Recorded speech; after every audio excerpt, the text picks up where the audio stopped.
Hey there, my name is Cole Adams, and you are watching the best college basketball podcast out there that covers the entire sport of college basketball, brackets, bubbles, and bid stealers. Now, here are your hosts, Sam Fetterman and Jonathan Lidskin. Season 6, Episode 88 of Brackets, Bubbles, and Bid Stealers. I am Sam Fetterman. That is Jonathan Lidskin. That is the bubble of the year, Michael DeRosa. DeRosa, how are you doing? You know, guys, in these intros, I've given you a lot about my life. I've talked about my ex-wife, my Korean table tennis betting addiction. I think the part that genuinely is the most depressing part of me is that I've watched every single second of Georgetown basketball this year, pretty much. Like You're it is blessed to have the done it. thing I'm most embarrassed by, without a doubt. And you're blessed to have done it. Yeah, you are. Very. Eh. I've actually done enough winning, so that's what You should. Yeah, you've you done should enough be winning for entitled yourself. You really should be entitled to some sort of like financial compensation for that. Dude, the universe owes me one. Like, we gotta be honest, they owe me one. Thankfully, there is somebody that is rich as shit that could be on the hook for it. There you go. Also, Sam, I don't know if you know this. We're actually in the presence of a regular season champion right now. Who's that? Yes, we are. I don't know. It could be anyone. It's 50-50. It's not me, so it's one of you two. Sam, congratulations. Regular. Yeah, that a boy, Sam. Jonathan, congratulations on Thank winning you, the regular season title with your fourth graders. Thank you. We go. Work's not done. Work's not done. I thought you'd done And enough you are winning for supposed to tell yourself. your team It's you've time, won it's enough time for if you win a big game. That's what you're Yeah, saying. yeah. I'm actually winning for other people now. Is that not what coaching's all about? Right. All right, DeRosa. We've got a big show. I mean, we could go forever. I know last week I fell asleep on the air. I had like 5 or 6 bits prepared that I couldn't do. And then this was great because I woke up at the end of the show and said, Jonathan, I've got to go to bed. I heard your voice. I was like, that's not like, is there a recording of just Sam trying to wrap this up? Like, what? It's been such a long weekend of like work and other stuff that I like totally erased that from my memory and forgot it happened. So thank you for that reminder, because that was great. I had no recollection of doing that when I woke up in the morning. Anyway, Duke 68, Michigan 63. What a great transition. Whenever I say anyway on this show, you know you're getting a banger. Yeah, that's true.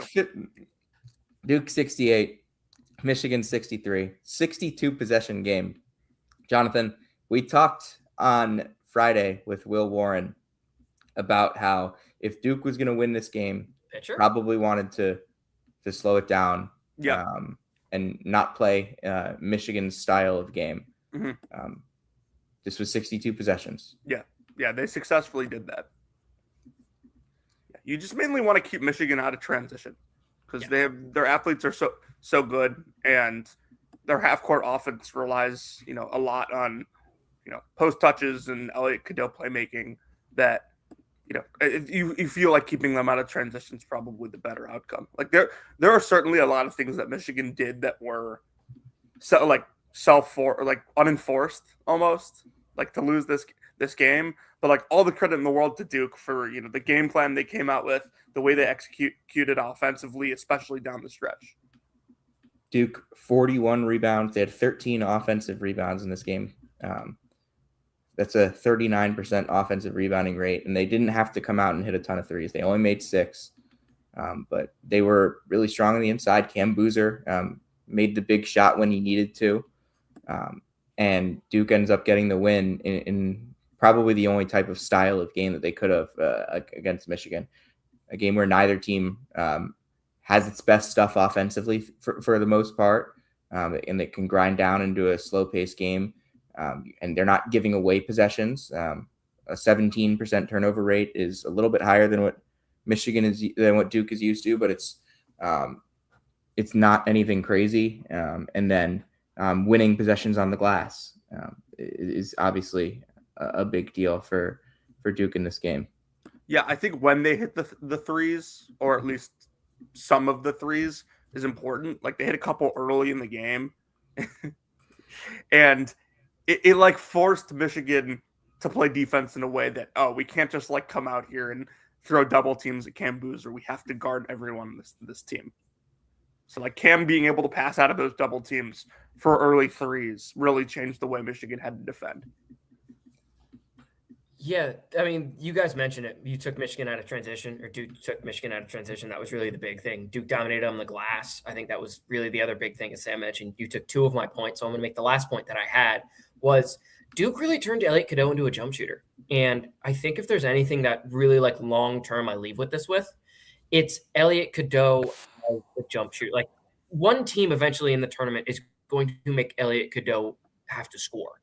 And if he's not ready for that, of which he just was not in this game, if he's not ready for that, I think that's the way you're going to beat Michigan. Take him out of transition, beat him on the glass, make Elliot Cadeau score. I think you kind of laid out the game plan that how many teams are going to be able to follow it? Probably not many. But Elliot Cadeau was not ready to be a scorer today. And I really think that is kind of the flaw of this Michigan team is that if you can really just make Elliot Cadeau have to score, or these guards really have to score, you can beat them. Unless McKinney just has a great game. Yeah, and kind of despite all of that, Michigan was still in this to the very end. A couple shots go different ways. Michigan wins this game.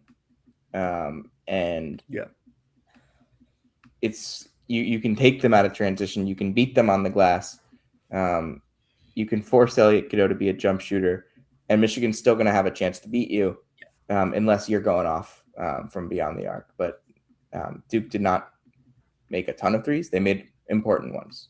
Yeah, there was like you can say all you want, I think, about like, Michigan playing poorly. And I think in a lot of aspects they did. Like it's impressive the way, they shot the ball and still were able to hang around.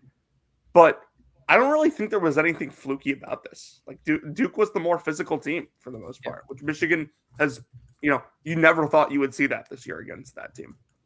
Yeah, and another thing, I want to give some credit to the Duke front. I mean, we talked about how they were good rebounding, but defending too. Like if you combine Boozer, Ngongba, and Malik Brown, that's 5 blocks and 3 steals between those guys. Like they just did everything you need to do defensively to contain Michigan. Like full credit to those guys. Nick Hamenia was like the unsung hero to me in this game. Like 9 rebounds, had to guard Yaxel with Boozer in foul trouble for a little while in the second half. And did a pretty good job on him. Like it's not just the best game I think that he played this season, but like it was easily the best he's looked, considering the circumstances of how he's been in recent weeks and in conference play. Sam, anything else on this one?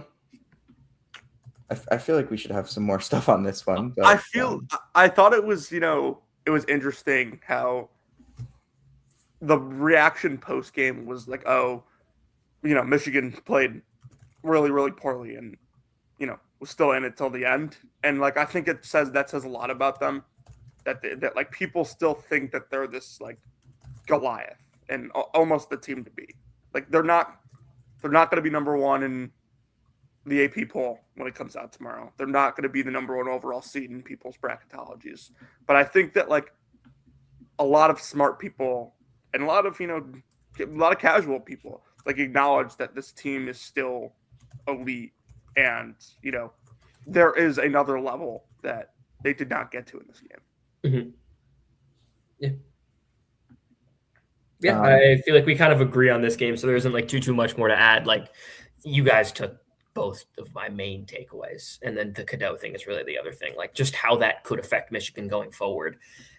Just because I feel like Michigan had been was kind of like, even when like Arizona was winning, it was still like, are we sure this is going to be replicable? And we'll talk about Arizona later because they looked phenomenal.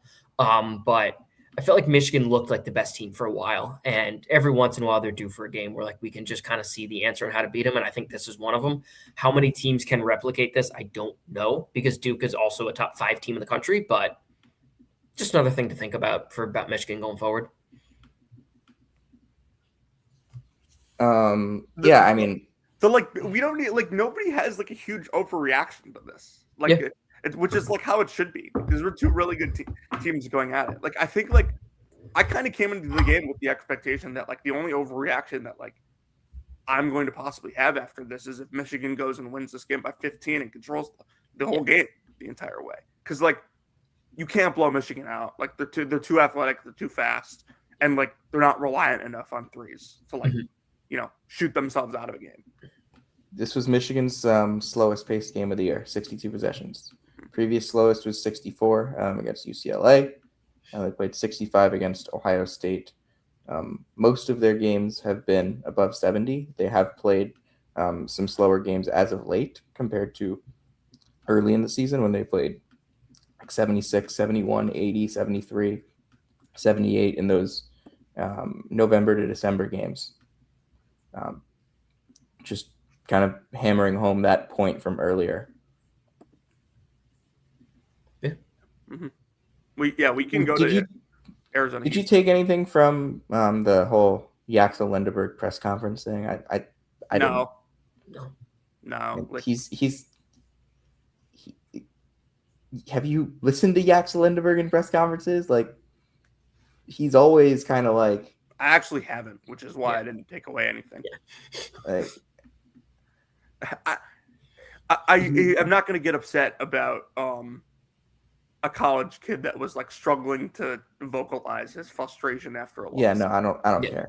Like it's different when when for example, in 2022, Duke played Arkansas in the Elite Eight, and Arkansas, like the Arkansas players, just like went into the press conference and was like, we got hosed by these refs. Like they're gifting Duke every call. One of them I think even said like, you're gonna have to play 10 points better. Like it's what Todd Golden said after they lost at Cameron earlier this year. Like much bigger deal than what Yax did. Yeah, I didn't care about it. I don't have a problem with it. Whatever. Cam Boozer now like way ahead of the pack in he was already way ahead of the pack, but now like even further ahead of the pack in KenPom player of the year. He has 18 KenPom MVPs. He's played 27 games, 18 KenPom MVPs. Yeah. First in the country in that category by 3 over the second guy. Who's second? Which is Kingston yes. Fun. My bad. Yeah. I think that's all we got on Duke, Michigan. Yeah. And Duke's next game is Tuesday at Notre Dame. Michigan takes on Minnesota at home. And then on Friday, Michigan goes to Illinois. And that starts. Last thing, Caden Boozer's like really turned. I know he didn't score in this game, but like really turned the corner in the last couple weeks for Duke. Like I know the stats don't look great in this game specifically, but like taking care of the ball and not turning it over, he's been making more plays. He just looks way more comfortable than he did. I mean, in his last 2 games, to just kind of reiterate on that point, he is shooting 3 of 4 from 2, 2 of 3 from 3. He has 7 assists, 0 turnovers, 3 steals. Mm-hmm. Not bad. Yeah. All right. Let's talk about the other massive game from Saturday. Arizona 73, Houston 66. Really impressive win for the Wildcats on the road. No Koa Pete, no Dwayne Aristode. They didn't need to go out there and make a ton of threes either. They made 3 threes. Braden Berry scored 7 points. Mo Krivas scored 4 points. Tobe Awaka had 7 points, and they come out and they get the win at Houston. I talked about how on Friday losing Koa Pete, they didn't really kind of have that secondary attack guy that you can kind of throw the ball to on the perimeter off against the hedge and be able to have playmaking and the downhill. They had that. Karchenkov gave them that. DeRosa gave them some playmaking, some scoring in this game at a really high level. I thought that getting those performances from DeRosa and Karchenkov, because you know that Houston's going to want to take the ball away from your primary ball handlers, and that it's hard to score in the low post against them. But to be able to get those secondary side guys, DeRosa and Karchenkov, to play some of their best offensive games of the season against Houston, it's absolutely ginormous. DeRosa, you can start on this. Okay, yeah, because we talked about DeRosa last week when we were doing the show, and Yeah, like DeRosa really needed to step up in this little stretch without Pete, without Aristote, who they just kept saying on the broadcast, is it just the flu? With Aristode, Yeah. I know he's sick. Okay. That was it was weird. But like DeRosa really stepped up in these last two games. Like he's been like phenomenal, and even in this game, he had 4 steals, like which is just something I would have to double check, but it doesn't feel like he had done all season. Yeah, before that, the highest in his last 4 games, he had combined 3 steals. Today, he had the other day he had 4. Excuse me. He's just been really, really good for them in these last 2 games, and they've really needed him to step up, and he has. But I'm not gonna lie, my takeaways are more on the Houston side. I can't believe I'm saying this because like the profile of a team that DeRosa falls in love with is pretty much just Houston every year. It's just teams that play really physical defense and just get up in you and really rebound the hell out of the ball. Like those are the teams I generally love, and they generally have success in college basketball. I don't like this Houston team. They're really, really selfish. This is the most selfish, I think, at Kelvin, this game specifically, in that when they went on that huge drought, they had like it felt like 8 or 9 possessions in a row where it was the inbound pass and then no other pass, or maybe one, and that was it.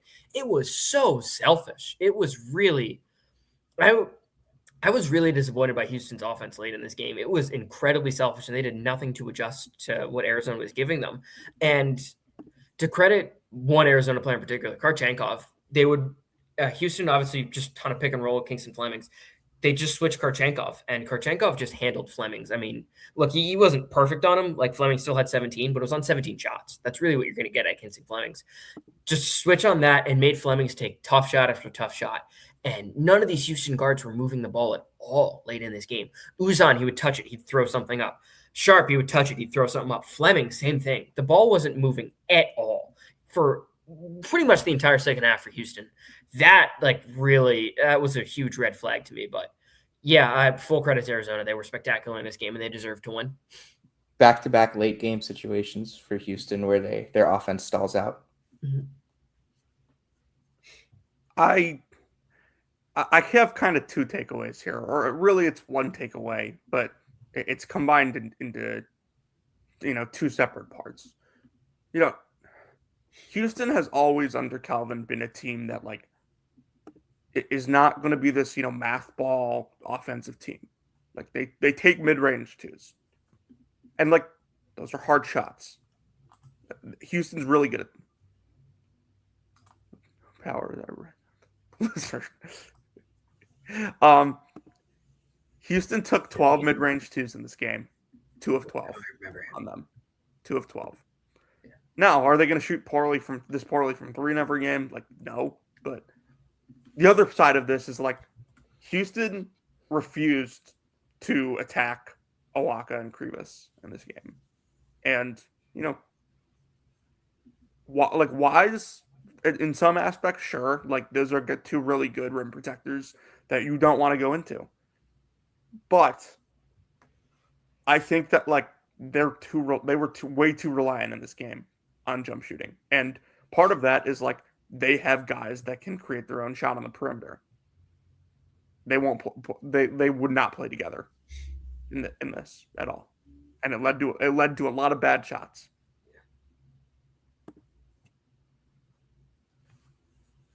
Sam? Yeah, Houston is a team just this performance. I mean, it's been kind of consistent over the last little bit, but this performance in particular just really really opened my eyes to like the flaws with Houston, and it doesn't get any easier for them. It doesn't get any easier. Let's put it that way.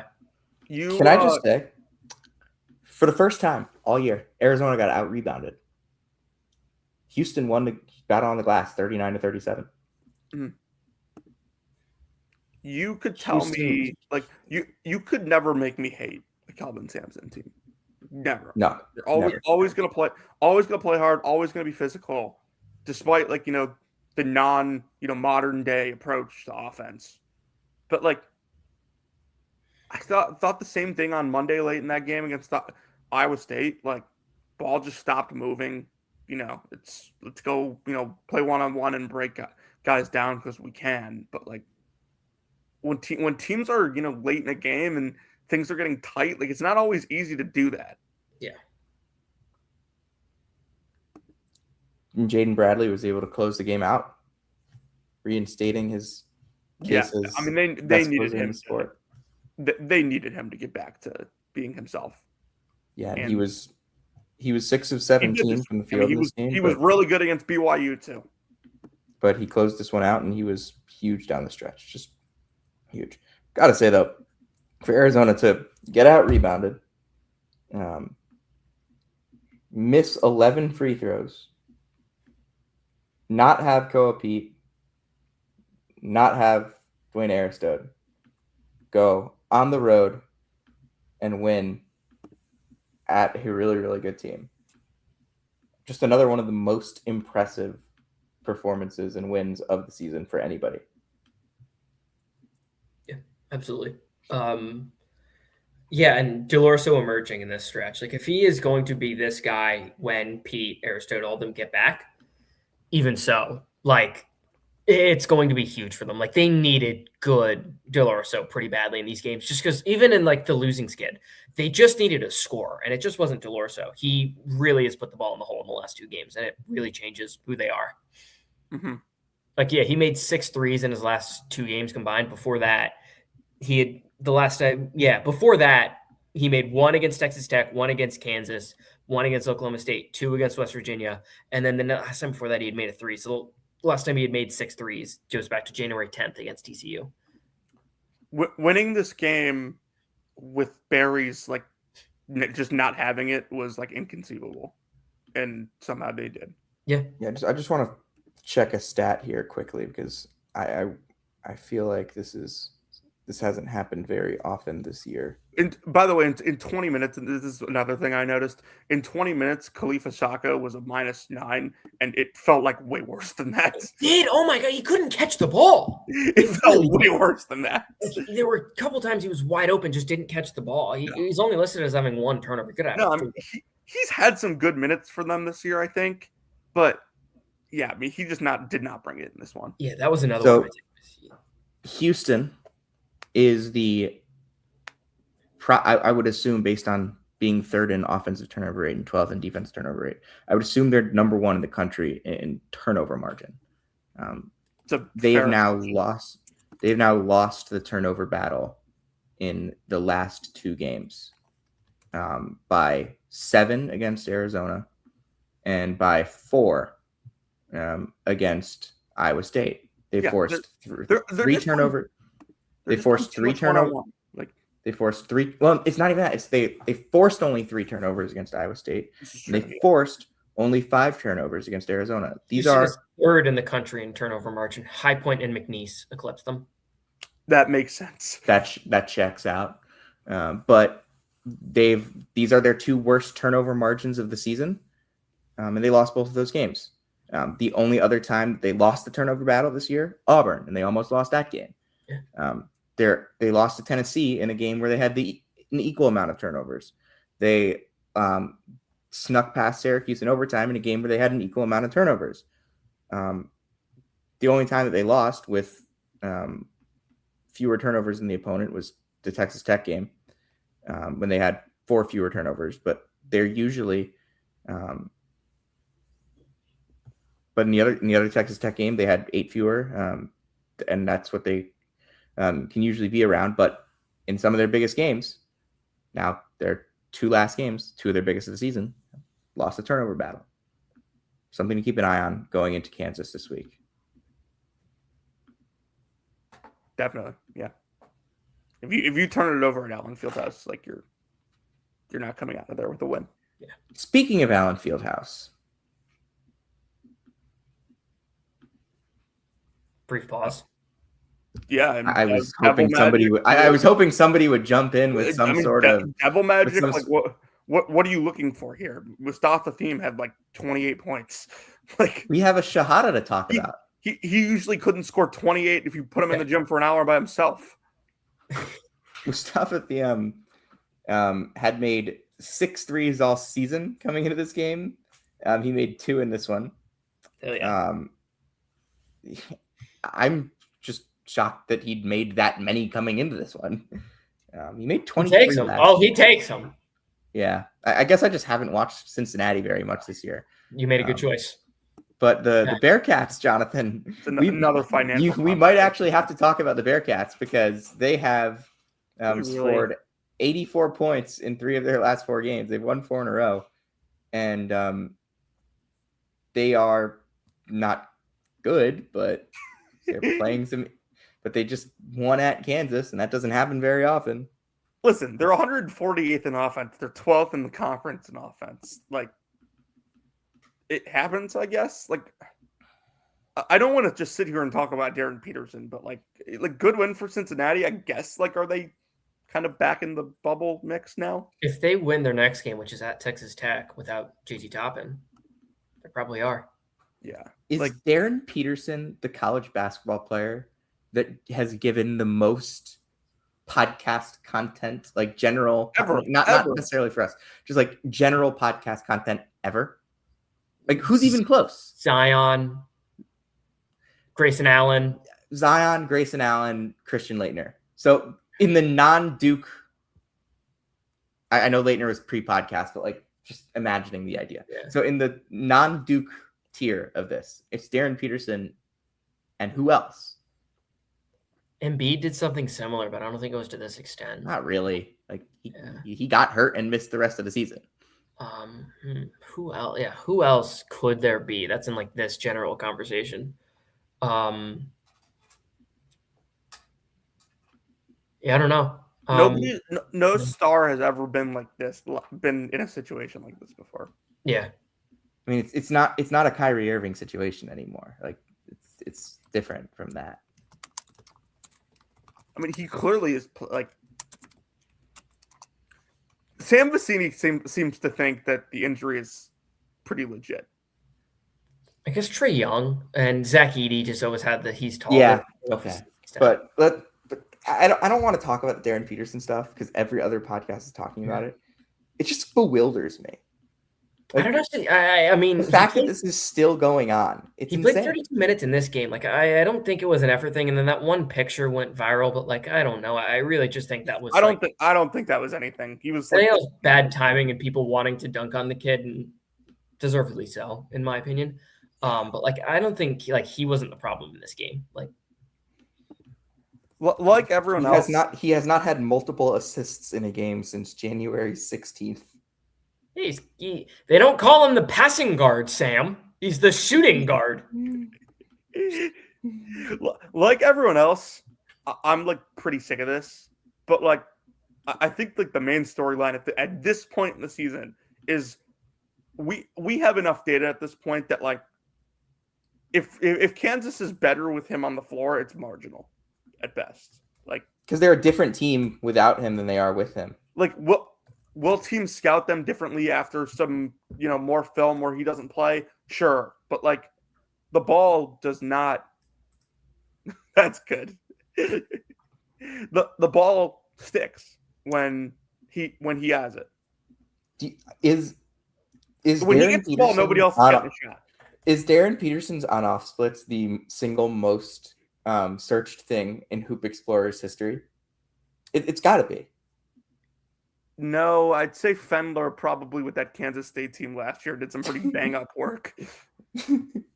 I don't know, man. I said Hoop Explorer, not ChatGPT. Yeah. I also just want to point it out, the fact that Sam will just tweet out like inside jokes that you two have about the shahada. Who else in the world has ever called a shahada a thing? It's anybody who listens to the podcast. It's the shahada. Okay, I'm gonna go on and search shahada and let's see if there's any name a notable Ken Pom MVP at Allen Fieldhouse in a win before Shahada Wells. I don't know, man. Exactly. I don't think Deion Brooks. Ken Pom MVPs. I don't think Deion most Brooks, people do. Exactly. Eric Ryba, Milos Uzan, Shahada Wells, and now Mustafa Thiem. Milos Uzan right now is like about as far as you can be for being the Ken Pom MVP on Tuesday or whatever this game is. All right. Thanks, JJ. We've got other stuff to talk about from Saturday as well. Jonathan, where do you want to go next? Let's go to. Actually, no. I'm gonna take us in some directions. Let's celebrate some champions. Okay, that's what I figured you were gonna go. Let's celebrate some champions. Let's start in the Summit League with North Dakota State, the champions of the Summit League, 95-59 win over Kansas City yesterday, 13-1 in conference play. They clinched the outright regular season title thanks to St. Thomas's loss to Denver. Denver, which now is also the only team to beat North Dakota State in the league. Denver was 2-5. They are now 8-7. So certainly a team to watch out for in the Summit League tournament. But North Dakota State 13-1, champions of the Summit League. First time since 2020 when they won a share and then ended up winning the Summit League tournament. This team has just been awesome, and we haven't really talked a ton about them. They're 117th in KenPom. They started the season 215th. They lost to Oregon State and UC Davis on opening week. Since then, they have lost just 4 games. Trayson Anderson has been awesome. Damari Wheeler-Thomas has been awesome. Markai Strickland has been awesome. They've got a bunch of shooters as well. They've got the number 1 defense in the Summit League as well, which is a participation trophy for the most part, but this defense is actually not that bad. It's 146th overall, which is about 40 spots higher than the second highest rated defense in the conference. I truly can't believe that this team won the league outright with multiple games to go, given that St. Thomas is in this league. I thought that was one of the bigger gaps between the top team in the league and the rest coming into the year. I can't believe they didn't do it last year when they beat Butler by they only won by 3, but that game was never very competitive. Was that last year or 2 years ago? It was last year. I can tell you for a fact it was Jakari White and Jackson Money. Yeah. Yeah, that team was fun offensively, but they didn't play any defense. This year they actually play defense. Yeah. St. Thomas is going to beat them by double digits. Wednesday, I think it said that game was on Thursday. There we go. Yeah, St. Thomas is going to beat them by double digits. That's not very champion celebratory of you. I mean, they're a very good team. Bit aside. The conference tournament's going to be very fun for the Summit League too. Really just those 2 teams meeting again for a third time. But they force teams to shoot a ton of threes. It's very boomer bust, and it's worked for them. And they've dominated the glass on both ends. That's really what's gotten them here. And see how replicable it is. Does every team in this conference make the conference tournament, Sam? Not sure. If so, can we just get Kansas City out and move on with our lives? Dude, Oral Roberts is awful. Oh, Sam, your dirty mind. Hey, you can't talk about that on Brackets, Bubbles, and Bid Stealers. Kansas City has fully quit with a capital Q. Oh yeah, I mean they quit a long time ago. They lost to St. Thomas 104-64 at home. At home. And 99-64 away.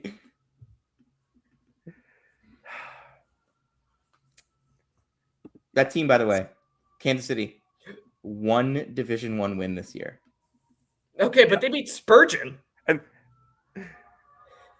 And they're hiring perennial known overachiever, Mark Turgeon, to be their head coach. I'm excited for Mark Turgeon to be back. I'm excited. We got some more champions to celebrate. High Point has clinched a share of big. Real quick, Sam, before we move on to High Point, I really hope that Mark Turgeon just pulls this program out of the depths and gets them to a point where they're really good and picked first in the league just to finish 4th and lose in the semis of the conference tournament. Assault. That's mean. It's just the most Turgeon thing ever. It's gonna happen now. Yeah, you've called it. If it does, High Point has clinched a share of the Big South title. They have 1 loss, and that 1 loss is to Winthrop. They avenged that loss with an exciting 89-87 win at home on Saturday. Terry Anderson had 23 and 11. He's been tremendous for High Point throughout this season. Him and Logan Duncombe are the two favorites for Big South Player of the Year on KenPom. I can't say I've followed the Big South close enough to tell you exactly who's going to be the Player of the Year in that league, but that seems like a very fair conversation to put him in at the moment. As you mentioned, High Point, the best turnover margin in the country, number one offense in this conference, number one defense in this conference, the fastest offensive possessions, the slowest defensive possessions in the conference. So, I mean, they are that type of team that is just dominant within the league. Obviously, Winthrop is really good, but High Point is just, even though Winthrop beat High Point once and they split the games, statistically throughout the conference slate, High Point has been another level from the rest of this league. And Winthrop has been another level from everyone that's not High Point as well. They're number 2 in both offense and defense. High Yeah, Point. I really hope these teams meet a third time for. I think they probably will. Like, what intrigues me about like this matchup, and I say this, knowing that High Point won by 2 at home yesterday, is like Winthrop actually plays in a lot more close games in this league than High Point, which when they play a third time, both the teams know each other well. Worries me a little for High Point that Winthrop's a little more experienced in that department, but like High Point's obviously very good. They have a ton of money. They're well coached. They have a ton of talent. That backcourt that they have is awesome. I think adding Rob Martin was one of the sneakiest good additions of the offseason. He is the fastest player I've ever seen with the ball. Yeah. He really impressed me at SEMO. Yeah. Last year. And when they brought him in, it was, Sam, we gave all the attention to our guy Owen Aquino, of course, but Rob Martin's a stud. Yeah, Rob Martin is the fastest player I've ever seen with the ball. And just to speak to how loaded this roster is, Lidskin, they have an Arizona transfer, Conrad Martinez. Conrad, who comes off the bench for them. They have a UConn transfer who barely plays. That was exactly what I was about to say next. Yeah, our favorite player, Yusuf Singare. Yeah, and Cam Fletcher's only started 10 games. Xavier and Florida State and Kentucky, I think those are the 3. Cam Fletcher started 10 games at half the programs in the country at this point. But this team is they're loaded with talent. Yeah, Rob Martin is so fast. I don't know if the style they play is real upset worthy. And one thing about High Point the last few years, last 2 really, is that they've had some trouble in the conference tournament. Last year they got down big at half to I don't remember who. But they could have lost. I think it was Radford. They were down 15. They were down 15 to Winthrop. Yeah. And then 2 years ago they ended up losing when they also won the conference regular season title. They lost to Longwood. So they've had some demons they've had to overcome in the conference tournament. So it could I don't know if they'll just necessarily run through it again. But I mean, this team is completely flipped roster. From last year. Oh, absolutely. I just think what narrative, Sam. I just think what I said earlier is it's not applicable to a lot of teams, but High Point is they'll go on a run where they go a month and a half without playing a close game, and then when they finally do, it's a weird mentality. You're in a spot that you're not used to being in. Yeah. Jonathan, have we celebrated Austin Peay? No, I don't think we have. 15-1 have clinched a share of the ASUN title with Central Arkansas's wild loss to Florida Gulf Coast. That was an insane game, by the way. But didn't catch it. But Austin Peay 15-1. They started the season 4-5, which means since then they are 17-1, and they've now won 10 in a row, 10 wins in a row. The number 1 defense in the conference.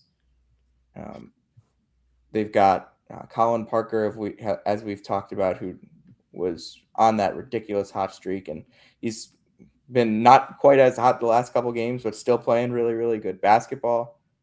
They've got Zaire Collins, who has been one of the better freshman point guards in the country this year. Tate McCubbin was really good as a freshman last year. He's been solid as a sophomore this season. Anton Brookshire had that wild game winner against North Florida. That's Iona and Missouri legend Anton Brookshire. Dude, I'm telling you, like Corey Gibson has found this like weird, formula this year where he just built a team made up of like mostly Missouri kids, and it has worked. Or like kids with Missouri connections. This also ties back to another team that beat Butler last year when he wore his military getup on the sideline. Yeah. Yeah. This is, by the way, funny sure. thing about Austin Peay. Their last 5 games, 62 possessions, 74, 60, 78, 60. So they've won a whole bunch of different types of games. Mm-hmm. Yeah, they scored 90 points in 60 possessions against Bellarmine. Jesus. That bodes well for the conference tournament, though, I think. Yeah, definitely. I agree. You're going to have to see different styles. I will say one thing with them is Austin Peay has not lost a game at home this season. Every loss, it's at Wyoming, excusable.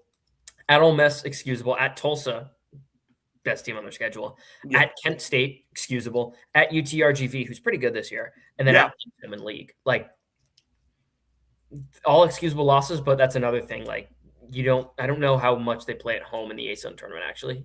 It's all in Jacksonville. I think it's all host sites. So like no, it's all in Jacksonville this year. They moved. Oh, okay. That's new though, isn't it? Yes, it is. Okay, I was gonna say that didn't used to be that way. But Corey Gibson was like a favorite of ours, like when this podcast was like starting, Sam. And correct. Good to see him having some success. Correct. Let's see. Any other champions that we need to celebrate? East Tennessee State clinched. We got to Belmont the other day, right? Yeah, we did. Okay, that's what I thought. Just want to point out Western Carolina beat ETSU twice. Go Mounts. Yeah. How about that? We had somebody on Twitter ask what I thought about your West Carolina hat. I have no real opinions on. I have no strong opinions on DeRosa's West Carolina hat. My brother plays there, so I'm going to wear the hat. I think it's a cool hat. Yeah. Yeah. ETSU. Are we going to celebrate them right now, or? I'm not going to. They did clinch the league, right? Or at least a share. They clinched a share. Actually, no, they clinched it outright. Yeah. So yeah, let's celebrate them. Let's celebrate the Brooks Savage and the ETSU Bucks. They're a good team. One of their coaches follows me on Twitter, and I liked Milton Matthews last year at FAMU. So I love the trio of Cam Morris, Brian Taylor, and Blake Barkley. All three can do a whole bunch of different things. Cam Morris, transfer from UMass Lowell, has been electric on both sides of the ball. Brian Taylor, I mentioned that he had a triple-double earlier in the year a couple weeks ago. That game was against Central Arkansas, who, as we've now figured out, is a really, really good team in the ASUN. All three of Central Arkansas's ASUN losses are in overtime. And East Tennessee State beat them by 23 earlier this season. ETSU has just kind of been clearly the best team in the SoCon throughout the season. And we were not talking about them as that clear best team earlier in the year because we liked some of the stuff from some of the other teams as well. But for ETSU to clinch with 2 games to go, that's a big thing. 3 games up on the pack: Mercer, Wofford, Furman, Samford, all some good teams. Samford finally lost. They had that winning streak going. Mercer got them, scoring 89. Sam, obviously, like Cam Morris was at UMass Lowell, so like you know him better than I do, but like he's surprised me with how crazy impactful his defense has been this year. Like ETSU's entire like defensive profile is like they're gonna run you off the line and funnel you towards the rim, and Morris has one of the highest block rates, in the conference. I would imagine like it's top almost 80 nationally. Yeah, I mean UMass Lowell's defense was pretty bad last year. Maybe they should have funneled some more kids towards Cam Morris. I mean, they had they they played Max Brooks as kind of their rim protector, and he was pretty good at it, but they had a bad overall defense. And Morris has been just really, really good. And so is Jordan McCollum for East Tennessee State on the defensive side of the ball. Barkley's really impressed me too. He's got some nice. I love Barkley's touch game on the interior. Yeah, he's great. Let's see what else is there to talk about. What other champions? The conference tournament's going to be wide open. Have we celebrated Wright State? No. Did they clinch today? So. Wright State has clinched a share. They clinched the share. Okay. But they did lose to Robert Morris today. They Yeah. did lose to Robert Morris today, but they have clinched a share. God. Green Bay lost to Detroit. Detroit's good. Detroit is good. They're a lot better. Detroit's 11-7. They've won 6 of their last 7. But hey, DeRosa is Green Bay single-handedly saving 6-7. Green Bay 1-0 without Doug Gottlieb this year. I actually have a very strong take on this. The only reason he got suspended was because it went viral. Like, we're all on that board, right? Like, what? Yeah, he did not deserve to get suspended. No one saw this just because no one was watching this game and, like, who gave a shit? But I was watching the end of NKU Ooey Pooey. The NKU coach grabbed a player and, like, yanked him off the floor and just, like, shoved him. And no one saw it, so he just wasn't suspended at all. Which, by the way, it was at Ooey Pooey, so the Horizon League office is there. It's right there. They just ignored that because that didn't go viral. Then Gottlieb gets suspended, and then, like, it comes out why he was suspended. He was dead fucking right about everything. Everything. Nothing he said was out of Hashtag Doug Gottlieb was right about everything. He was right about everything. I want to preface first time that's ever been said on the podcast strongly about this. I am very pro Gottlieb getting that suspension. The league shouldn't have suspended him, but like if you're Gottlieb, I like coaches that get up there and defend their guys, and he defended his guys. I'm all in on Gottlieb. I am like one of the biggest Gottlieb haters, like probably outside of Hubert Davis. There's not a single coach I root against more than Gottlieb. But like, he was absolutely right about what he said. He didn't say anything out of line, and the call was BS to begin with. Yeah, and then the flagrant Gottlieb was BS. Is everything he said was correct. He was like, he just said you made the same call on the other end. He didn't leave the coaching box, and he didn't cuss. I gained so much. Like I had very little respect for what Gottlieb was doing last year. Mm-hmm. This year, I actually have like a level of respect for Doug Gottlieb, especially after this. Like he put together, he had a full offseason. He put together a great staff. They put together a roster that makes more sense, and they've been successful throughout the year. But this was supposed to be celebrating Wright State. We have not talked about Wright State. I have not mentioned the name Clint Sargent. Clint Sargent is the Horizon League champion in year 2.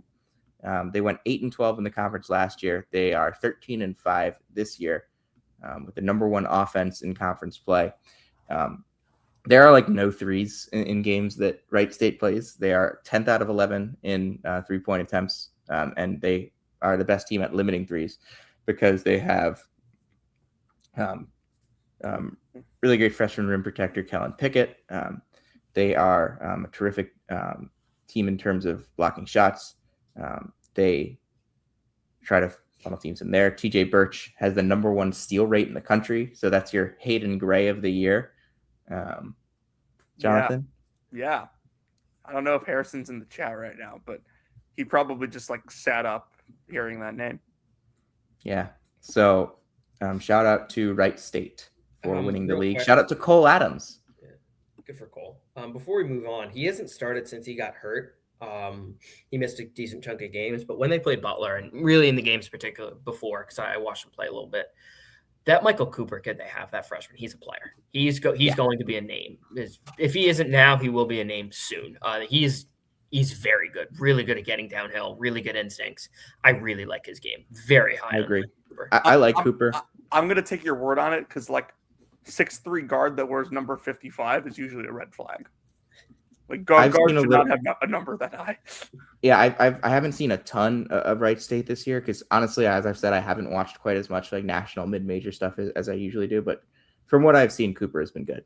Yeah. He's got a Do we have any high other ECU. champions? Do we have any other champions to celebrate? Did we Jonathan? get to Liberty on Friday? Yes, we did. We have already gotten to Liberty. Let's see. What other champions? I think that's it then, though. I think. We sure? Oh, not that. Now Portland State has Clinton Sharon. I think we got to them, but they lost to Eastern Washington. Eastern Washington goes on the road, Best beats 3-13 Portland State. team in the country, or whatever it was. Yeah, they were the best 2-13 team in the country. They're now 9-6 in the Big Sky, and they have won 6 games in a row. Dude, they're gonna win the Their last 3 games of the regular season are at home. They have a chance to make some noise. Dude, they're gonna win the conference tournament. I'm pretty embarrassed. I know this, but since they've got on the winning streak, they've really started just pounding the ball inside because they have 2 bigs, EWU. That's how they've really gone on this streak. Yeah, Huey and Hamilton. Yeah. This is why I love DeRosa. Just it says oh, I'm really embarrassed to say this before he spits out a pretty good piece of analysis. Yeah, I think that's it for champions to celebrate. You guys, I'm assuming you talked about. I mean, Merrimack. Have we talked Merrimack? No, I don't think so. You forgot about the Mac, and I had to remind you, Sam? I just talked about Merrimack for an hour or so. Listen to Max Spaces. Go back and listen to Max Spaces. I talked a lot about Merrimack. When's the next one? We haven't scheduled it yet. Can you do on Friday? I'll call in for a high school game. It'll probably be next week. Doing Friday. I'll call in from New Trier. You're completely unserious. That's well established. We know this. It's a good point. Merrimack? No, that was on EWU. Well, no. I was just trying to transition us. All right, we've got to get back to high major stuff, Jonathan. Oh, so we're just gonna snub Merrimack like that? How sad. Well, I talked about Merrimack on Spaces. Kavar Kennedy is very I didn't good realize all 153 Foul live viewers listened to Mac Spaces earlier, but good for you guys. I'm trying to direct them to Mac Spaces.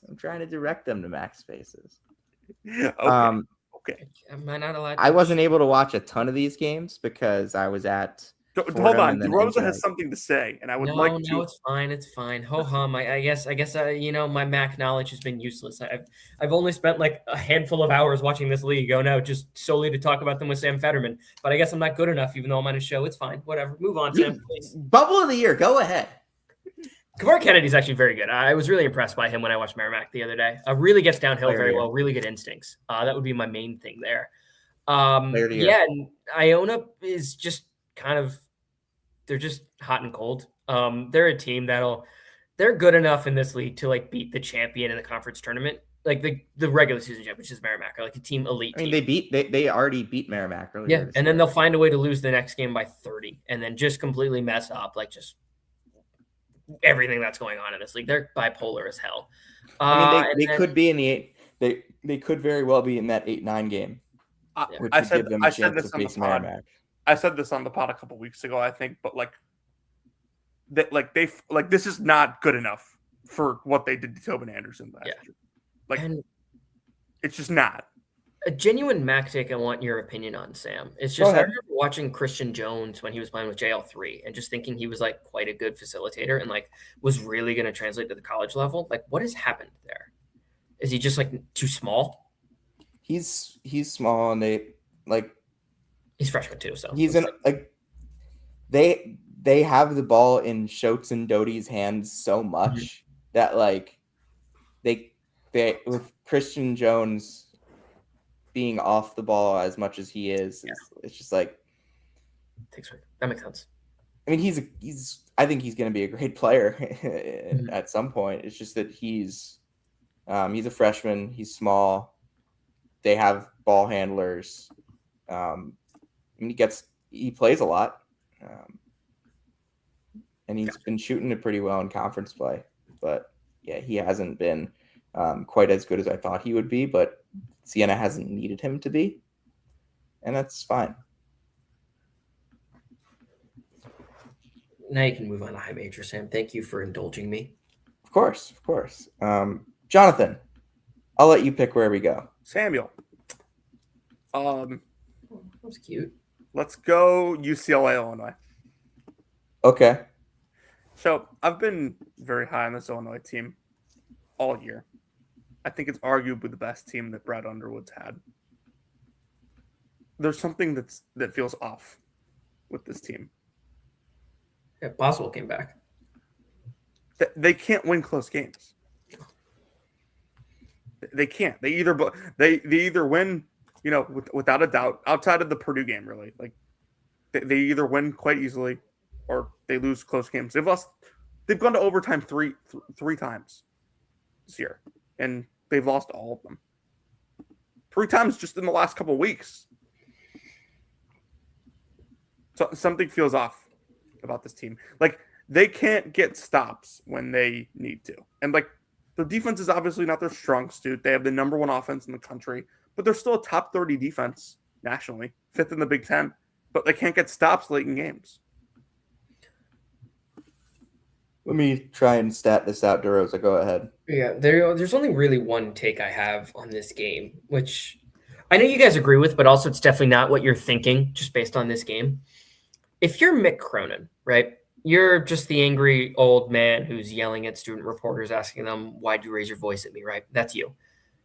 Why do you recruit Donovan Dent and pay him all this money and then make him play on the half court? And then we can see what he does in the full court with 3 seconds left on the clock.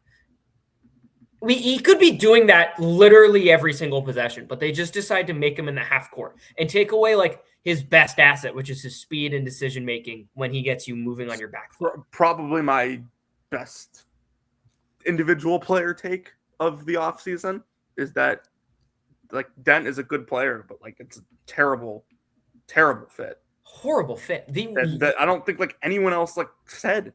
Like, this kid is a lightning quick guard that like played on one of the fastest offenses in the country at New Mexico last year, and you're bringing him in to like play in this slow, like get into the half court, run your stuff offense, and it's just not who he is. Yeah, because they got to get the ball to Xavier Booker more. You got to get the ball to Donovan Dent's hands. Xavier Booker's got to be. Yeah, he's got to be. Like, I want to make it like clear that like Dent is good and like he has had a pretty decent year, like in spite of this, but like they've taken away his biggest strength. Yeah, imagine he was on Kentucky right now. That Kentucky's gonna be so fucking good. Yeah. Illinois, Jalen Lowe. Yeah. Illinois 13th in the Big Ten in crunch time defensive rating. 13th in the Big Ten in crunch. That checks out, honestly. Yeah, it makes sense. Like Michigan State, Fierce did the same thing. He just like picked them apart. Like now they're also first in the Big Ten in crunch time offensive rating. Every time. Also makes sense. You know who's second, by the way, in that? Rutgers. Maryland. Yeah, that's probably propped up by them playing against like Mount St. Mary's in clutch time when Diggy Coet just couldn't miss. Every time late in an Illinois game, it's just like, let's against elite guards. It's just like, okay, let's screen and hunt the mismatches because Illinois can switch, which is what every single team does late. Or play drop coverage. Like Fears picked them apart late in the game because they just mismatch hunted. I was in person and watched LeBaron Filan did the same thing.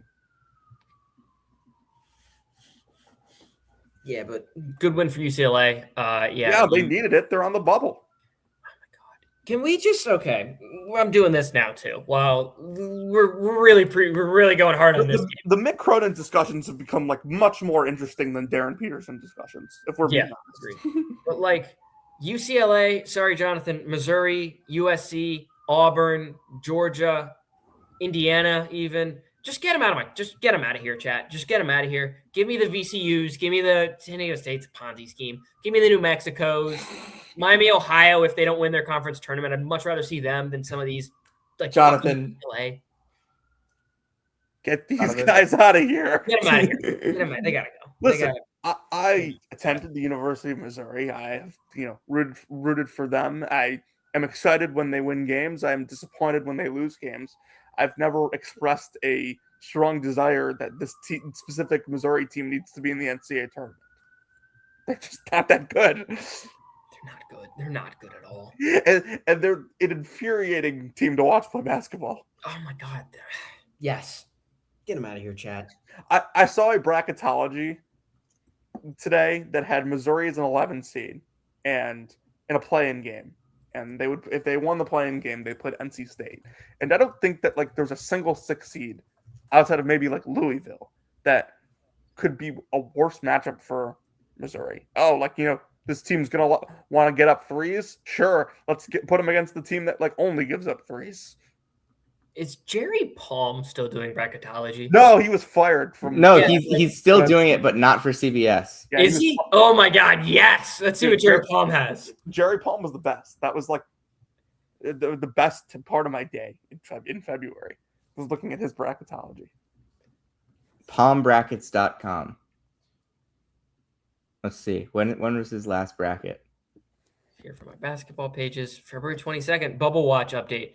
Auburn returns to the bubble following a win over Kentucky. San Diego State and UCLA are in danger of falling off while Indiana had a rough week.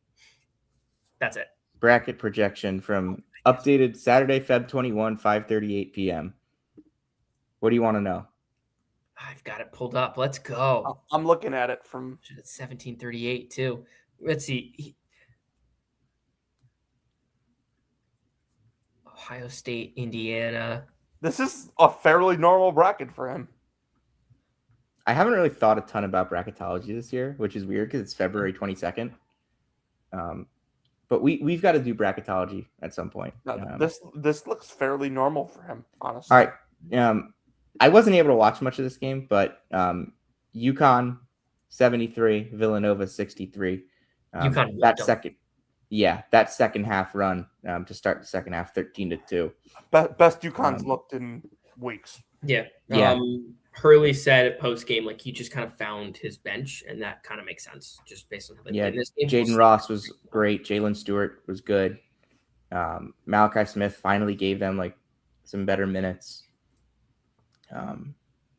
And they didn't need to like hit a ton of shots in this game. They just completely overwhelmed Villanova on the inside. Yeah. UConn now 15-2 going into Wednesday's game against St. John's. I'd be like pretty surprised if like Villanova was able to string together multiple wins in the NCAA tournament. Same. Me too. Yeah, they've completely maxed out a pretty mediocre roster just because they have a star point guard and they have good shooting. Very curious to see how good Villanova is next year. I'm like honestly surprised that like a Caden Lewis isn't like completely burned out by now.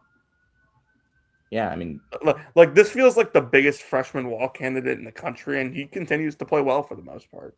Yeah, he's right now he plays Butler next, and if you want a team whose pick and roll defense is very easily exploitable, you will see a Caden Lewis masterclass on, I don't know if it's Tuesday or Wednesday, but you're going to see it. All right, we've got a couple other things to talk about. There was a fight, Jonathan, and we have our fight correspondent, Michael DeRosa, who watches a lot of fights.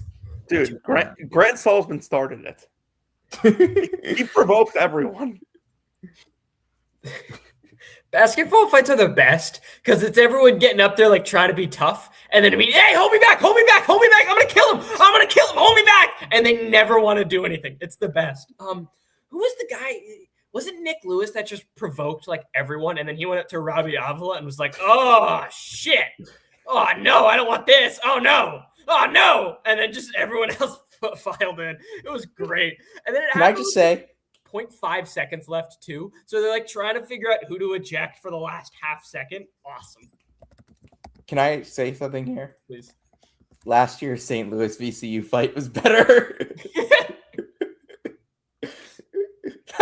There was a crowd fight last year. Awesome. I really hope these two meet in the A10 tournament too.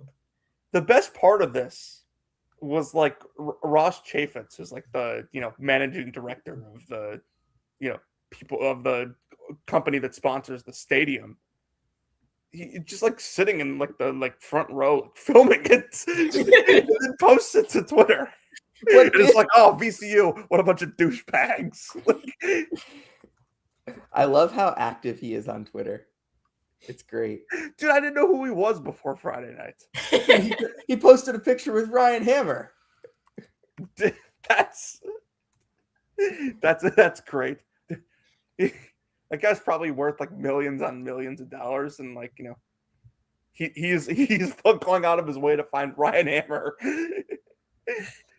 No, VCU also started this game and like legitimately did not miss. Like could not miss a shot. 9 from 3. Could not miss a shot. And then they could not make a shot in the second half. And then I don't know who was on color, but the guy, like, I was watching this game pretty avidly. The guy on color was like, yeah, man, you know, that's the thing I always say. When you make all your shots in the first half, it's going to regress to the mean. You're always going to miss them all in the second. That's not how it works. That's not how it works. That's not how it works at all. But he was like, I told you guys, it's a bad sign that they made them all. They're not going to do it in the second half. It's like, what? Like, St. Louis went on. I'll say this. Like, I watched this entire game. St. Louis' effort in the first half was just not there at all. Yeah. Like, they were getting, like, not even the 3-point stuff. They were getting hammered on the glass because they wouldn't box out. They wouldn't rebound as a team. And then they were, you know, late on rotations and getting out the shooters. Like, VCU's threes were open. It's not like they were hitting all these tough shots. Yeah. One thing I will continue to hammer home with VCU is they have 0 rim protection, and that really showed in this game. Yeah, none. Yeah.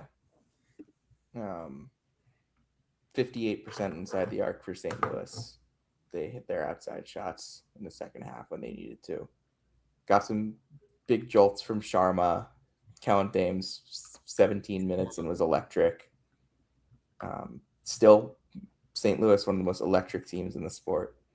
You never want to say like they needed to take a loss, because like that's not like a thing that happens, but like they were going to take a loss at some point, and to do it against Rhode Island is obviously disappointing, but for them to be able to come back home, great crowd, statement win, national TV.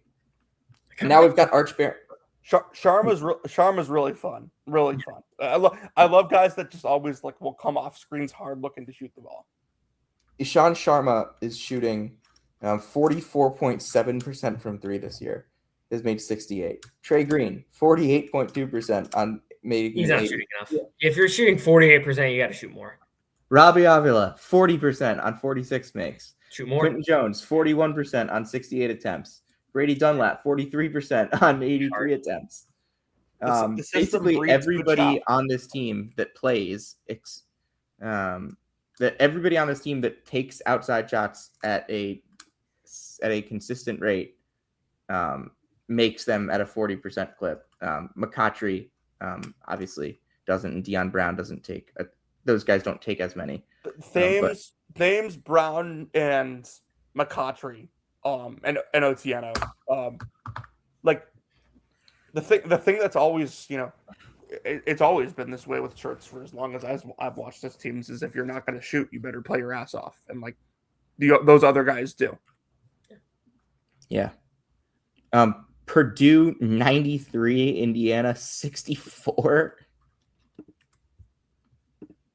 Yeah, I mean, Indiana can't guard a pine cone. Like, I'm not surprised. Like, yeah, yeah. It took a while. It took a while for Indiana to get there, but they got to where we thought they would be in terms of good offense, bad defense. Yeah. Mm-hmm. Yeah, like really don't have anything else to add. Like, yeah, just they had no answer for anything. Indiana got 15 rebounds in an entire college basketball game.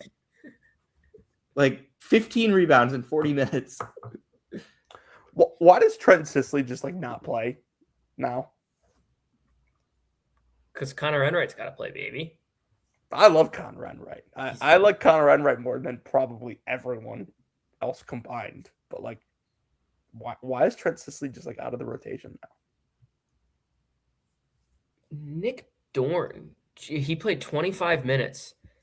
He missed 2 threes and had 1 rebound and 3 fouls. Nick Dorn's like, and this was true at Elon as well. If Nick Dorn isn't making threes, he's doing absolutely nothing on the floor. Yeah. To his credit, he usually makes threes. They had to play him a bunch because he was the Ken Palm MVP against Purdue the first time they played. Yeah. And they couldn't miss a shot. Connerway's been hurt. He just came back. Played 25 minutes for the first time in this stretch. This is Sam, and I'm not saying it's going to be this way with DeVries. I think he's a very good coach, and just this roster is not great. They did forget to recruit defense. Yeah, just for first year. But this is once again a candidate for most unceremonious exit from the NCAA tournament. Dude, if they even make it. I think they're going to. They probably will. You listen to the bubble teams DeRosa named earlier. They will make it, but man, they're not good. We really have faith for Dennis Gates to rattle off a couple here and get to the NCAA tournament. Like, come on.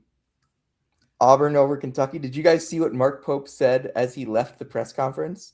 I'm guessing it was something. I didn't see it, but I'm guessing it was not something about being blessed. So he got in the hallway, and he was like, "I didn't say anything about being robbed. You can't find me." Oh yes, I did see this. Good work, DeRosa. That's why you're in the bubble of the year. They got hoed, by the way. That was a terrible call. Yeah, it was awful. You're talking about the Chandler push off, right? Yeah. He didn't extend. He didn't extend. I don't know why they called it. Fuck off. Yeah, I still don't believe in Auburn. Like, they're not good. No. Surprise. Ever since Kentucky saved their season, they've lost 3 in a row. Kentucky's also not good. Like, just... No, not at all. These are 2 fraud teams. Great tip in by Elijah Freeman. That was kind of cool. Keyshawn Hall is back from his weird suspension that lasted 1 game. Hey. He earned his way back into the lineup. What's going on here? Like, who knows? Keyshawn Hall, also another candidate for just a guy who has been on every single team in the country. He's not just been on every single team in the country. He's quit on every single team in the country. You just can't be surprised by this. I mean, Keyshawn Hall being suspended, Bruce Pearl, who was a great coach, had a far more abnormal thing happen to his team last year that made the Final Four, by the way. Shout out to Kai Howard also. He's quit on 2 teams. If I didn't know any better, I'd say Stephen. I don't know if it's quit for Ja'Kai Howard. If I didn't know any better, I would say Stephen Pearl had things well under control. Hey, I had the parlay of neither Elijah Moore nor Ja'Kai Howard to make it to February. I lost it. I got greedy and put in, do they actually fight in there? I mean, they might have. You don't know. They actually fought at the players only meeting, guys. One of them socked a manager and the team did everything to bury it. Virginia 86, Miami 83. Yeah, no, I that is not we are just talking right now. Yes. When Virginia 86, Miami 83. We've Virginia 12 20 this year. We've promoted a lot of violence this year. Between that and Sam telling the world that he hopes Ed Cooley continues to throw water. Specifically not at babies. Honestly, I would love to get hit by a water bottle. I'd like to have that story. DeRosa went to a game and he got nailed by a water bottle and watched his team lose by 30. Lost his mortgage. Shocker. Hey, maybe then you would actually be able to get a payout from Ed Cooley. Half of that buyout's going to you, baby. Actually, he's not getting the buyout. They'd fire him for cause.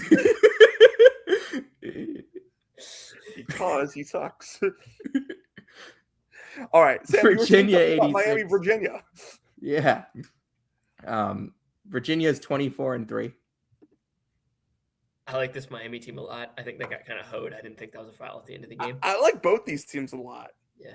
Virginia's fallen a bit, but I feel like they kind of found something late in this game. But I'm going to pick this Miami team to go too far in the tournament. I know I am. I'm going to pick them to beat a 2 seed, and they're going to lose that game by 40. they're physical and they have more talent than people will give them credit for. Like these freshmen, DeRosa, you and I have talked about this on this show. Like they're coming along. Yeah, and Lucas does a ton of really interesting things with his defense. Like he'll give you multiple looks in a game, like just to throw you off, and just do enough to just kind of mess with you. And in a tournament setting where you're really game planning for like one thing, if you have a team that can throw 4 or 5 different defenses at you just to mess you up, I think they're a team that is kind of designed for a tournament setting. Okay, yeah. really. They also they did a really nice. Like I know he had an efficient 14, relatively speaking. But they did a really nice job on DeRitter. Like they were physical with him. 2 rebounds, I'd have to imagine, is his season low. Yeah, just all right. Jakar White came off the bench and hit 5 threes. Yeah. All right, I'm gonna take this pod in a weird direction. I'm gonna go to Idaho. Not State. Already weird. I'm gonna go to Idaho State. Gus Etchison is a NAIA transfer. He was in and out of the rotation, sliding up and down the rotation throughout the year for Idaho State. He plays 27 minutes against Montana on Thursday, scores 29 points. He plays 31 minutes against Montana State on Saturday, and he scores 36 points. He was a big-time scorer at NAIA. Armand liked him coming out of NAIA. And I was kind of surprised that he wasn't playing more for Idaho State, and now he's playing more these last 2 games, and he scored 29 and 36. And Idaho State broke what was a 9-game losing streak and won back-to-back games this weekend. So that's some more Big Sky talk. Are we becoming a Big Sky podcast? It's possible. I mean, we've said multiple times the conference tournament's going to be awesome. Like they Starch have Madness, baby. They have legit star guards in that league. Yeah, Starch Madness is going to be awesome. Speaking of the Big Sky, Brock Wisney had 38 against Northern Arizona. Mississippi Valley State won. Damn right they did. And they're still 5 points back of Coppin State on Kent. Yeah, unfortunately, Coppin State also won, and they won their 4th in a row.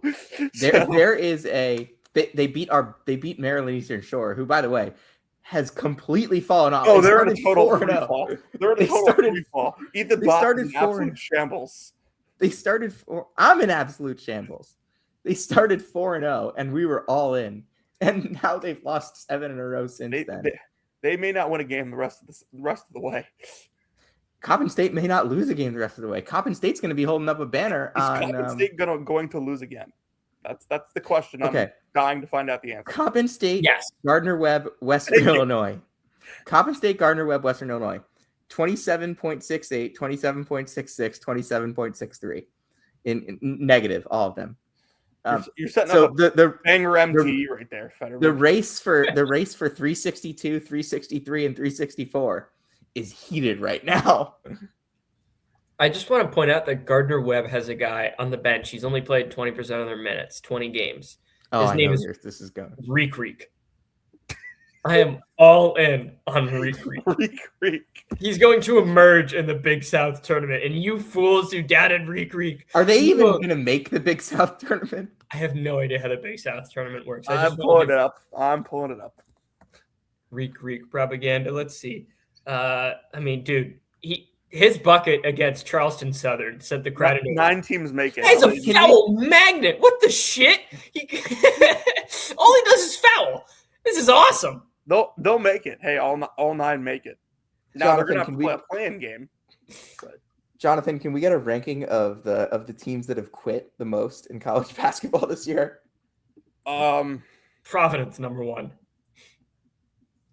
I don't think Providence has. I don't know. Is Providence below Air Force? That was exactly Providence below Air Force. Providence has quit on basketball. They haven't quit on other sports. Air Force. Oh my god. Air Force, yes. I'm never going to forget real quick while you think of your list. When I was doing some Mountain West preview stuff, I listened to an interview Joe Scott did 2 years ago, and he pretty much went up there and was like, yeah, guys, because of the transfer portal, we're going to suck this year, and then we're going to be even worse next year. Next year, we don't have a fucking prayer. And he's right. They had no prayer this year. He got it. He was right. He called it. Sam, you can list any team you want here. Nobody has quit more than Georgia Tech. Have you seen their scores lately? Oh my God, they're awful. Dude, they lost by 36 to Virginia. They lost by 17 at Louisville. They lost by 16 to Wake at home.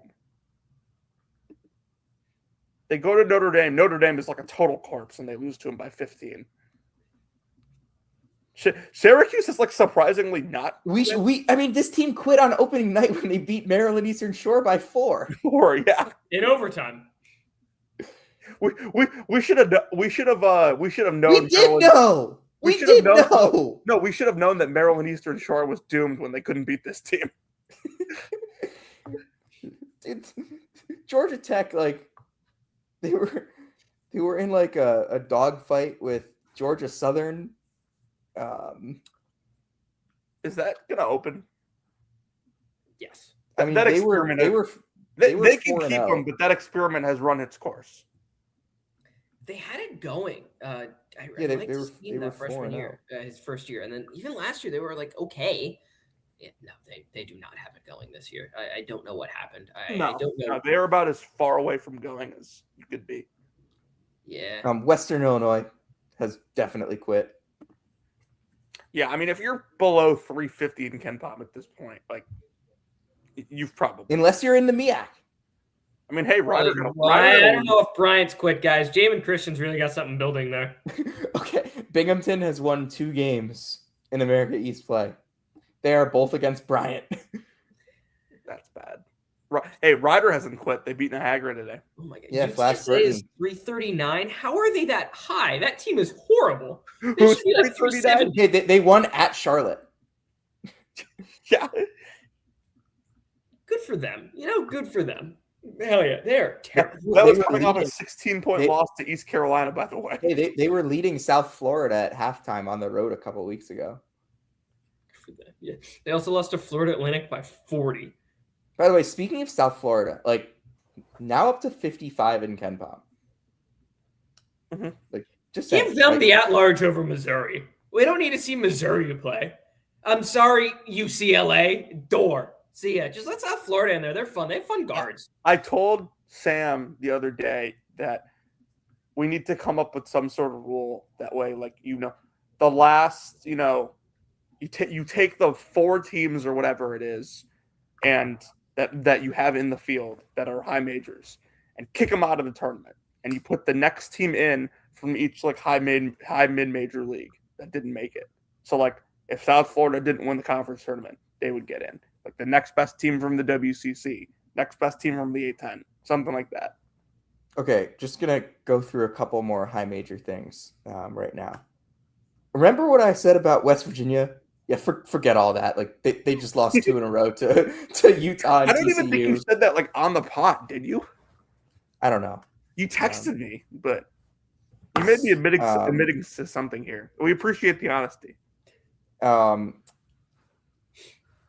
What else was I looking at? Not a good loss for Utah State, by the way. No, not good. Nevada was reeling too, and they found a way to lose that game. Yeah. Utah State will make it. Like I'm not worried about them, but I know it was at Nevada, but that's a game I thought Utah State should win. Mm-hmm. Agreed. Georgia beating Texas. I mean, just notable result because it's a notable result in the SEC. I hate this Texas team. I hate this Georgia team they're and this Texas team. watch. There are so many high major teams that I just think are like terrible this year. Yeah, like, maybe not like think are terrible, but like just I have no interest in watching. You're basically figuring out like, and I mean, and this is what you know, but like it's going to be a chalky tournament again. It better be because I don't want to see Texas in the Sweet 16. Make the late rounds great again. Yeah. Grand Canyon lost to Wyoming at home. Tough one. They were like recently coming off sweeping San Diego State too. Speaking of another team that's a corpse, San Diego State. What are they doing? By the way, Rhode Island followed up their win against St. Louis by scoring 46 points in a loss to a LaSalle team that is now 4-10 in the A-10. That is the most Archie Miller thing I've ever heard in my life. Yeah, they also just like made all their shots against St. Louis. Yeah. Oh yeah. Oh my god. Yeah, that Um, makes so much sense. Something else I was gonna say. I forget. It probably wasn't important. I mean, I've got a couple more things, Okay. obviously. Floor's yours. St. Georgetown scored John's. 47. St. John's just demolishes Creighton. St. John's St. John's actually dropped to 22 in KenPom. They were 21 when this game started, apparently. What? That can't be right. I'm once again sick of this team, by the way. Yeah. Well, BYU had a pretty good performance, beating. Yeah, it's taken us an hour and a half to get to like an 88 thrill score game. Yeah, and AJ played maybe his best game of the year, by the way. Masterful. Yeah, I mean, like, we were talking. Was just picking that defense apart. It's exactly what I was saying. Like, if AJ DeBonsa is going to be superhuman, like he's going to be superhuman. Like, is that what they need to win games like this? But maybe it is, but we don't need him to be superhuman with a 46% usage rate. We need him to like be like this and like be impactful on both ends and make get everyone else involved and make your teammates better. My favorite thing in this box score, by the way, Abdullah Ahmed had a 7 trillion. What's James Najee up to, actually? Let's lock in. That's a great question. I have not heard his name in weeks. I love how Baylor just like plummeted after adding him, and like we haven't had a good reason. Hey, they beat Arizona State this week. Texas Tech couldn't even do that. In that game, he had 5 points, 1 rebound, 1 turnover, 1 steal, 1 foul. No, he did not even have a point. 5 minutes. 5 minutes. My apology. Sam, I think you're forgetting that Arizona State is checked out because Masamba Diop is going to Duke. That is, I have no idea if that's happening or not. James Najee has a 90 offensive rating as a center on KenPom. He's 3 of 9 from the free throw line in conference play. He's a 33% turnover rate. When did he play a non-conference? Oh, Louisville, right? How is this guy the first pick of the second round? Like, how many rounds? This doesn't reflect poorly on Baylor. It doesn't reflect poorly on It reflects poorly on the GM that drafted him. Yep. All these GMs that took these G League guys, you got to go. Like, what? How are you identifying talent if you thought that guy could play? If we had an NBA, if we had unlimited rounds for the NBA draft this year, like how many rounds would there have to be for him to get taken? 74. That's an oddly specific number, but I like it. Fordham, 4 wins in a row. Magpeo. Always as the season goes on, it seems to get better. From 3-8 to 7-8. Not the first time we've talked about that. Listen, I told you a couple weeks ago they were going to make a run in the conference tournament. Here we are. Unfortunately, they might be playing their way into the 8-9 game, which means they would face St. Louis in the second round. They'll beat them. They'll beat St. Louis. I'm not worried. Well, we saw Rhode Island beat them. They're beatable. Yeah. Just fight Robbie Avila again. Or don't. That didn't seem to work last time. This pod has gotten completely off the rails as usual. Yale beats Penn 74-70. Nick Townsend didn't play. Seems like it's a concussion or something like that. Penn jumped out to a big lead. Penn couldn't get a stop late in this game when they needed one. Okay, I have something. Can I jump in? Yeah, of course.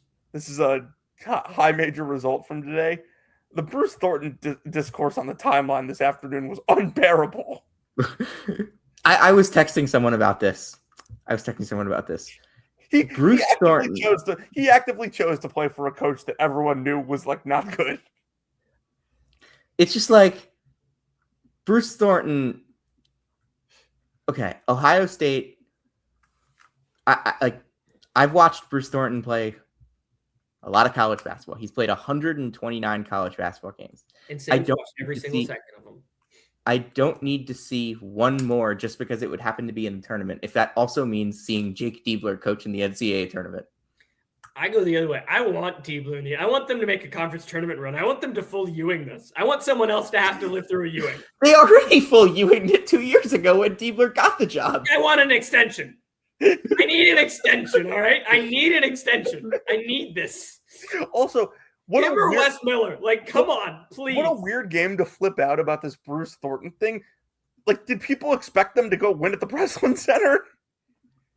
No, it's just the first time that casuals have watched Ohio State. Like, we're getting close to the NCAA tournament, and Ohio State might not make it. First of all, they might make it still. Yeah.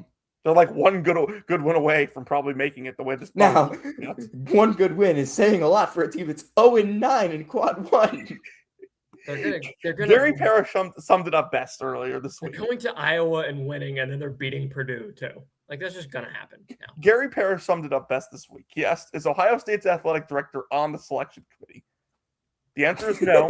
And then he said they may have to beat somebody eventually. Well, Lee Reed is on the selection committee, so maybe we'll get Ed Cooley in there. Fingers crossed. But no, I mean, I feel like I don't know if this was a text conversation or on the show, but like I feel like we brought this up like 2 months ago. Of like, who is Bruce Thornton going to be the best player to not play in the tournament? I want to take credit for this because I brought it up. I think Bruce.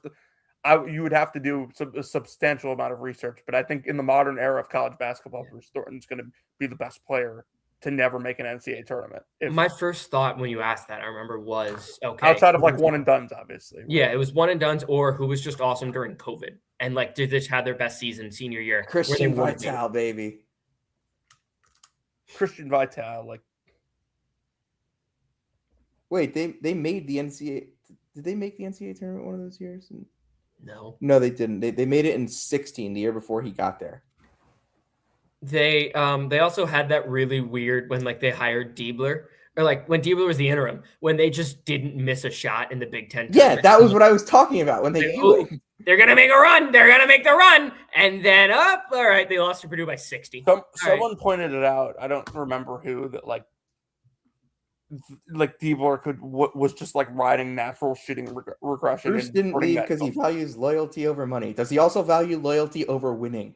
Okay, but we don't have to like feel bad for him because like he chose to go play for Jake. And like it's Ohio State. It's not like he's not getting good money. Yeah, I was gonna qualify. He's definitely getting paid a lot of money because Jake Diebler knows that's the only that guy's the reason he still has his job. He was probably adding a couple M's, but like I do kind of respect the loyalty angle, honestly. I like guys that are loyal, but there's no way. Yeah, it's just like I'm not like feeling bad for him not making the tournament because like he could have transferred if he wanted to. Also, like, does he have this like really good relationship with Jake Diebler? Like, did Diebler recruit him? Because like, hey, do you not remember? Do you not remember the 2 years ago when it was like the players really want Jake Diebler to get the job thing, and then Roddy Gale entered the transfer portal and committed to Michigan? Actually, yes. Now that it's a good reminder, I do remember that. But like, yeah, that's like, I'm sorry, I don't feel bad for him. Like he made it. A lot of players transfer after their main recruiter is still on staff. He made a decision. Like he made a decision. Like I'm not saying he should have transferred. I'm not like saying any of that stuff. It's just like I like he's a great player. He's awesome to watch. Just because he's really good at basketball doesn't mean he inherently deserves to play in the NCAA tournament. I've watched a lot of my favorite players miss the NCAA tournament. It's kind of like my thing, so. I didn't realize you had favorite Georgetown players, by the way. Micah Peavy. Yeah, that's true. I loved Micah Peavy. Also... Diebler and Ed Cooley got into a recruiting war, an absolute war for Sean Stewart when he entered the portal. It's just very funny. That would have been the most Georgetown player ever. And they lost him. They couldn't get him. Georgetown in Syracuse, 78 and 79 in Ken Palm. That would have been. It's honestly a good thing that we didn't see those two play against each other this year. Nobody would have won that. To sum things up, like, I respect Bruce Thornton for the loyal for being loyal and like, taking that route in a era where not a lot of players do. But like, if his main value was making the NCAA tournament, like he had many opportunities to do so. Yeah, Correct. I respect Bruce Thornton for like the loyalty and like, I mean, he's a good enough player to have played in the NCAA tournament, but like, take a cock out your mouth. We can't like, how should I phrase this? We can't like feel bad for players who are loyal when we like are okay with this whole freedom of movement thing. Like, well, the worst part about this is a complete tangent, so we're just doing this now. The worst part about this whole player freedom era in my mind is Jay Billis was the lead he was the lead activist for you. He's like, well, if other students can do it, we have to allow it for the NCAA. And then it allowed it, and then we allow it. And now he just goes on and goes, yeah, the transfer portal ruined college basketball. We're all trying to find the guy who did this, Jay. We're all trying to find the guy who was the lead advocate for it. And it's like the reason this change happened because he had a giant platform. Like, what? Jonathan, also, Memphis why is 7 and still that he's bald? It's been the same bit for 15 years. Quit. Come up with another bit. Speaking of teams, Get an ex-wife. You mentioned Memphis. Memphis is 7-7 in the American. Penny really wanted the USF game. He really wanted that one. But Memphis has decided this year to like fully operate like a typical American team. It's great. By the way, Memphis is 227th in offense. The Doug McDaniel experiment isn't working. Nobody's ever accused Penny Hardaway of being this X's and O's guru. I don't know what you expect. Penny Hardaway has been a head coach for 8 seasons. His team has finished below 300th in turnover rate offense in 5 of those 8 seasons. Did you see Goodman going after Doc Holliday today? No, I didn't. No, he wasn't going after him, but like when Goodman posted that thing a couple years ago about how he didn't think Penny was the right guy for Memphis, which he was absolutely right about, and everyone saw the writing on the wall. Like Doc Holliday, went after him, and Goodman went to his comment section today and was like, just curious, like you called me out on this, like what are your thoughts now? I mean, Penny won an NCAA tournament game or two, right? Maybe one NCAA tournament game, and he blew. And arguably could have. He blew like 2 others. Oh, they got hosed by oh my god, who was the team that made on that huge run? It was FAU. Yeah, they got hoed by FAU. That's so funny. He also blew a double-digit halftime lead to Gonzaga in the second round. Yeah, and Chet fouled out of that game, and they still lost. By the way, just listen to the names that came off the bench for Memphis in that game. For Malcolm, the Gonzaga game. Malcolm Dandridge, Tyler entered Harris. the portal like 3 times and then kept trying to leave, and no one would take him. Tyler Harris, who is 5'9" and ended up playing at South Florida. I love Tyler Harris. He's fun. Imani Bates, obviously. Josh. How is he a fucking first-round pick? What planet are we on? Imani Bates was a second-round pick. He was like the first pick of the second round. Potato, tomato. Josh Minot. He was good. Yeah, he was good. Earl Timberlake. Bryant legend. I forgot Earl Timberlake. I mean, he is like the leader of the transfer portal Ponzi schemes. Every team that got him was like so excited. And then he went to Bryant and everyone forgot about him. He was just actually good at that level. Yeah. He was great at Bryant. He was awesome. Arguably the reason that Martelli got a bigger gig. Yeah. He was a big part of the reason, I would say. Yeah, I mean, definitely.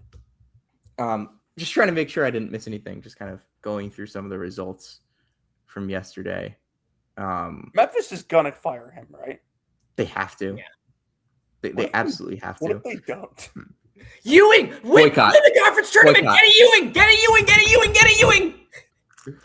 It would be the biggest boycott in brackets, bubbles, and bid Steelers history. I'm not saying they're going to, and I'm not saying like they have a good shot by any means, but Memphis could win the American tournament. Oh, it's so live. It's so live. Come on, usually Ewing. Usually I would say like, oh yeah, they're the most talented team. But like, no, they're not the most talented team in that league. But they could theoretically win it. You want to know actually absolutely. who's the biggest Ponzi scheme in college basketball right now? Aaron Bradshaw.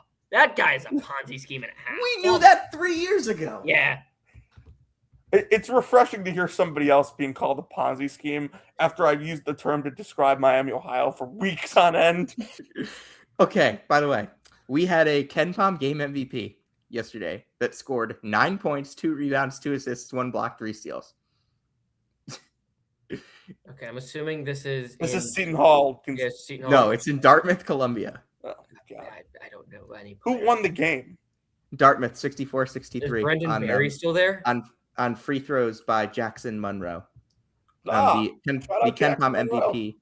The KenPom MVP was Nico Abusara. Abusara, another Illinois kid. Yeah. Is there anyone in the world who cares more about KenPom MVPs than you two? I don't No. think there is. No. I don't think there is. That's a great point. It's just a good measure of like who actually is the most impactful in the game versus like who scores the most. Like Sam has created the whole Shahada inside joke. No, Jonathan created that. Okay, No, Jonathan. I did. Shahada's on me. I don't know who in the world else looks at it and goes, "Yeah, that's a Shahada, obviously. Yeah, that's what we call a guy who wins at Allen Fieldhouse and gets KenPom MVP." It's a podcast bit. Are podcasts not allowed to have bits? No, podcasts are not allowed to have bits. I would never do a bit on a podcast. Who would do that? Hold on. Saturday Night Live is a bit. I'll pull up one of them right now.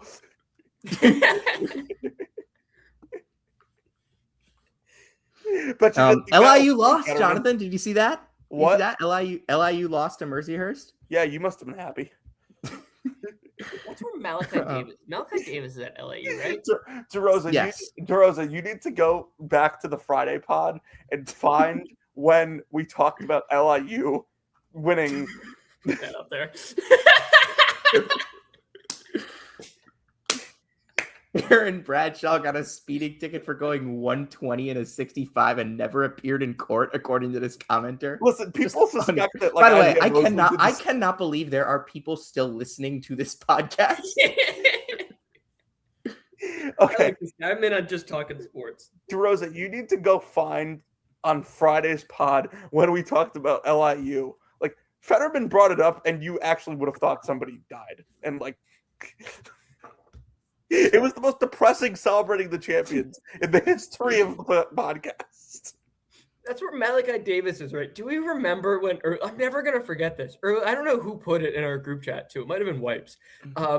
When he, like his ex got on his Instagram and just started posting stories. Dude, CJ has a Malachi Davis jersey. Yeah. So I sent that to a friend, like was just like, hey, this is like the funniest thing ever.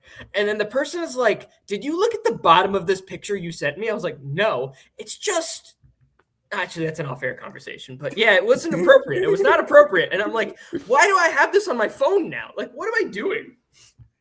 Yeah, that was Malachi Davis. So I really hope he's Speaking of teams that have quit, Tony Patelis is Boston College Eagles. Okay, our boy Just Talking Sports just put a Michi comment in the chat. It reminded me. I saw. I don't know if you guys saw the message board genius thing. Someone John decided Connor to South Carolina. South Carolina give him $10 million, so he takes the job, and then 4 for NIL. Yeah, because $10 million is what it would take to pry John Connor away and 4 for NIL. He only needs 4 for NIL. That's all he needs. That's all you need to build a competent SEC team. A couple more things. Vermont and NJIT. I was at this game last night. We had Grant Billmeyer and Gus Yalden and John Becker like all shouting at each other. Becker. Yes. So Gus Yalden gets a rebound under the basket. Probably throws an elbow. It's like last minute of the game. As like they get a rebound and like NJIT's got a foul. They foul Momo and Kugwa after Yalden got rid of the ball. And Bill Meyer wanted a call on Yalden for elbowing one of his guys. And he started, if you've never watched Grant Billmeyer coach a basketball game, this guy is probably the most animated. Yeah. Coach. He's very hinged. I've seen him like legitimately smash clipboards. That's awesome. And he got into it. Gus Yalden started talking because Gus Yalden, of course, he's going to start talking. Becker starts getting into it. And then there was no shenanigans in the handshake line. Vermont won. This Vermont team is terrible. Awful. Gus Yalden's electric, though. Gus Yalden might legitimately be the single most electric one-bid league player in the country. Lundblade? Just, I don't know, man. Yalden's just...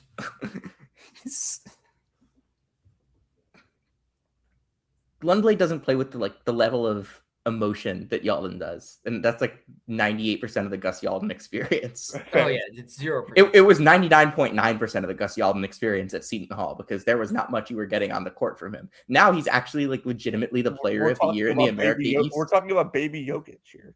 Now you're legitimately talking about the player of the year in America East, and also the guy who maybe is just the most electric like on-court emotion guy in the country.